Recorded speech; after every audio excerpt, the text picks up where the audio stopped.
hier. Des frappes massives à Soumy, où vous en parlez dans l'émission, un attentat kamikaze dans un tribunal de Kiev, on vous en parlait également. Et puis la nuit dernière, c'est Lviv qui a été attaqué. Lviv, c'est cette ville qui est complètement à l'ouest de l'Ukraine, pas loin de la Pologne d'ailleurs, qui n'est pas du tout sur la ligne de front. Donc écoutez ces quelques témoignages. Tout est détruit. Heureusement, j'ai retrouvé mon chien. Là, tu vois, ses vêtements sont restés. Dieu merci. Je dois encore aller à l'hôpital. Vous étiez seul dans l'appartement ? Oui. Après la première explosion, les fleurs dans les vases sont tombées et il ne restait plus rien. Tout est endommagé, plus de fenêtres, plus de portes, plus rien dans la maison. J'ai un peu mal aux jambes, à la tête. Vous étiez seul dans l'appartement ? Non, mon mari qui a subi un AVC, ma fille et moi. Ma fille n'a pas été blessée, mon dos a été touché par l'explosion, les fenêtres ont explosé. Vous avez mal au visage ? Oui, le visage, les bras, les jambes et la poitrine. Où étiez-vous à ce moment-là ? J'étais dans l'appartement, nous dormions. J'ai entendu des explosions et c'est tout. Combien de personnes se trouvaient dans l'appartement ? Nous étions 5. Et votre famille ? Les enfants vont bien, je suis la seule à avoir été blessée. C'est donc un immeuble résidentiel qui a été touché. On entendra l'armée russe tout à l'heure qui nous dit, comme à chaque fois, que les frappes ont atteint leur cible, qui n'était évidemment pas résidentielle. Magali, une zone totalement hors de la zone de combat, ce que je disais tout à l'heure, ce qui est fait comme pour Soumy hier, par exemple, pour faire peur. Il y a 5 morts dans cette frappe. C'est le dernier bilan qui vient de tomber, avec en effet, d'après ce que disent les autorités ukrainiennes, au moins une 50aine d'appartements touchés dans ce quartier résidentiel. Et c'est vrai qu'on se situe vraiment à l'extrême ouest, quasiment à la frontière polonaise.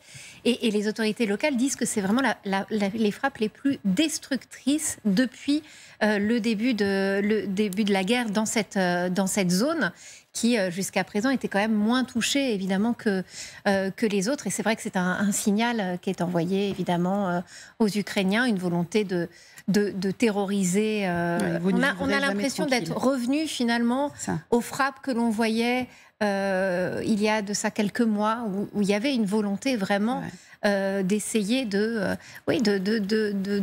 d'imprimer cette terreur au sein de la population. On voit des habitants et on les entend qui sont complètement sidérés, hébétés de ce qui a pu se passer. Alors, réaction de l'armée russe, je vous le disais, écoutez, puis ensuite on écoutera ce qui s'est dit à la télé russe, où on sent quand même, malgré tout, un ton un peu dubitatif. D'abord, l'armée russe. La nuit passée, les forces armées de la Fédération de Russie ont mené une frappe groupée avec des armes de précision à longue portée basées en mer, au point de déploiement temporaire du personnel des forces armées de l'Ukraine et des mercenaires étrangers, ainsi que sur des dépôts abritant des véhicules blindés de fabrication étrangère. Toutes les cibles assignées ont été atteintes. L'objectif de la frappe est atteint. Ce qui est assez incroyable, Emmanuel Véron, c'est que c'est extrêmement détaillé à chaque fois. Oui, c'est une sorte de point de communication fait par cet officier général russe qu'on a l'habitude de voir, et qui montre la supposée supériorité technologique des armements, etc., des systèmes d'armes russes. Ce qui est intéressant d'entendre dans ce qu'il nous dit, c'est que les missiles ont été tirés depuis la mer, ce qui est une constante depuis l'offensive de février l'année dernière, où il y a encore des navires russes disposés en mer Noire qui permettent de frapper, de taper le territoire ukrainien. Une remarque ou deux remarques sur Lviv.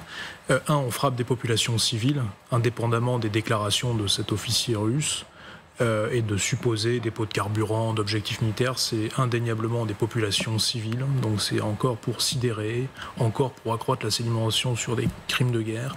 Et aussi, c'est de frapper une localité qui est importante pour de la logistique ukrainienne et otanienne, un centre d'échange, etc., et qui est très très à l'ouest sur le territoire ukrainien, donc qui permet là d'envoyer un signal fort en disant on est capable de frapper un peu n'importe où, n'importe quand, et de manière encore précise. Faut-il rappeler quand même que ces missiles-là coûtent extrêmement cher et qu'ils ne sont pas, si je puis dire, dans l'industrie de défense russe à l'heure actuelle, constitué par paquet de 12. Ah oui, c'est-à-dire que ça reste de l'armement qui est très coûteux, qui est précis certes, mais qui est extrêmement coûteux, et à manœuvrer, ce n'est pas n'importe quoi. Alors justement, puisque vous évoquiez ce qu'on disait tout à l'heure au sujet des populations civiles et des cibles militaires qui n'en sont a priori pas, écoutez ce qu'on dit à la télé russe, cet homme-là qui donne son analyse sur cette attaque de Lviv. À Lviv, des roquettes ont frappé. Zergolio affirme que c'était un bâtiment abandonné vu de l'extérieur. Dans le même temps, les réseaux sociaux ukrainiens se plaignent qu'il y a des morts et des blessés. Il s'avère qu'il ne s'agissait que d'un bâtiment abandonné, où se trouvait une sorte de base. Attendons donc quelques confirmations pour que tout cela devienne officiel. Bien que nous comprenions à quel point ils tentent de cacher la vérité, même s'il y avait une base de mercenaires, ils ne peuvent pas la cacher sur les réseaux sociaux. Mais ça fait déjà quelque temps qu'on voit des personnes à la télé russe contester cette stratégie. Mais ils sont quand même minoritaires, parce que la plupart du temps, il y a le contradicteur qui dit « mais si c'est pas nous qui faisons cela, c'est eux qui vont le faire contre nous et ils vont nous exterminer. Par conséquent, voilà, sont des nazis, etc., etc., etc. » Et d'autant plus que pour Poutine, en fait, c'est la seule arme qu'il possède. On voit bien que son armée, elle résiste, elle défend les positions, mais elle n'est pas, en tout cas dans l'immédiat, en situation d'aller conquérir le reste de l'Ukraine. De surcroît, historiquement, cette région de l'Ukraine est anti-russe. Elle a été anti-soviétique, mais elle est anti-russe historiquement. Elle a été anti-polonaise aussi, puisqu'il faut quand même savoir qu'avant-guerre, cette partie-là de l'Ukraine était polonaise et que ça se passait pas bien du tout entre Polonais et Ukrainiens. Mais enfin, donc attaquer cette population qui est violemment, pardon, le mot n'est pas vigoureusement anti-russe, c'est sans inconvénient pour Poutine. Au contraire, c'est essayer de démolir encore un peu plus l'abcès de résistance le plus fort contre la Russie en Ukraine. Mais je me souviens très bien, Thomas Friand, de l'année dernière, au moment il y a 18 mois, vraiment au tout début des frappes, on avait beaucoup dit, nous c'est vrai qu'on découvrait un peu la typologie de ce pays, etc. Et vous étiez nombreux à nous dire, mais vous savez, Vladimir Poutine, il a une chose qu'il exècre, c'est de voir comme l'Ukraine de l'Ouest et petit à petit vers le centre s'occidentalise. Et en fait, pour lui, c'est un véritable affront et c'est insupportable. Oui, c'est exactement le seul sens qu'on peut donner à cette opération militaire spéciale, guerre, qui en fait a une portée civilisationnelle. C'est-à-dire qu'il a théorisé, il a exprimé dans des discours très importants sur le désir profond de raccrocher l'Ukraine à la Russie historique. D'ailleurs, la Russie est en fait née en Ukraine. Hein. La Russie historique, c'est le berceau ukrainien.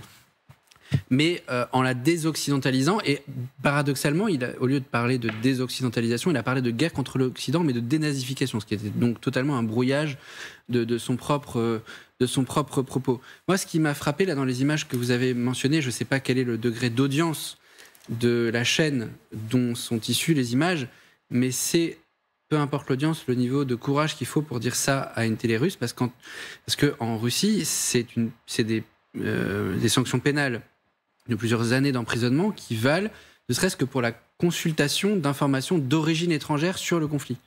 Donc le simple fait de mentionner qu'il ait accès à de l'information extérieure à l'État russe est susceptible de valoir pour la personne qui s'exprime à l'antenne que vous avez montrée une sanction pénale. Et au surplus, le fait de diffuser des informations issues de sources étrangères, donc en l'occurrence des médias sociaux ukrainiens, est aussi un autre chef d'accusation pénale qui chiffre en plusieurs années d'emprisonnement. Et quand on sait ce qui se passe dans les prisons russes, quand elles ouvrent des portes politiques, on n'a pas envie de savoir ce qui se passe derrière. Donc ce que ça me laisse à penser, il faudrait le vérifier dans la durée, c'est qu'on a vu au fond une criminalisation de la pensée politique d'opposition en Russie sur ce conflit. Et pourtant, cet étau resserré sur la pensée critique et simplement l'accès à l'information extérieure n'a pas empêché que, 500 jours après le début du conflit, à la télévision russe, on puisse dire on a des sources étrangères qui nous laissent à penser que le pouvoir, parce qu'il cible directement le porte-parole du ministre de la Défense russe, le pouvoir nous ment. Et ça traduit un état dans lequel le régime ne devrait pas être, 500 jours après avoir fait passer à la Douma, des lois pour criminaliser la parole sourcée par des informations étrangères. Sur ce sujet-là, c'est Prigojine lui-même, il y a 15 jours, qui rappelait que, contrairement à la propagande à très haut niveau du Kremlin, il n'y avait pas de menace de l'Ukraine et de l'OTAN contre la Russie, et que donc l'objectif russe de se prévenir d'une attaque en attaquant en février 2022 l'Ukraine n'était absolument pas fondé. Alors évidemment, maintenant, on va reparler de Prigojine ensuite. Et donc, ce qui prouve qu'il y a quand même quelques Russes qui ont entendu ce type de discours et qui peuvent émettre des doutes quant à la propagande de porte-parole de l'armée russe officielle. Après, on a souvent dit aussi que sur ces plateaux-là, il y avait toujours le démocrate de service, enfin en tout cas Enfin, Prigojine, démocrate. Non, je parle pas de... C'est venu au bout de... Non, mais celui qui va porter la voix contre le Kremlin pour montrer que ça fait démocratie, quoi. C'est venu quand même au bout du 10-12 mois de guerre. Dans les 10-12 premiers mois, on n'avait aucune voix contestataire. En revanche, moi j'ai entendu parfois, l'autre jour, j'entendais un politologue dire mais qu'est-ce que c'est que cette opération spéciale? Et quand il y a eu la victoire de Bakhmout, etc., on appelle ça une victoire. C'est une victoire de conquérir une ville détruite, sans plus un seul habitant. Et ça, à la télé russe, c'est quand même... C'est vrai que ça a évolué pas mal. C'est quand même virulent.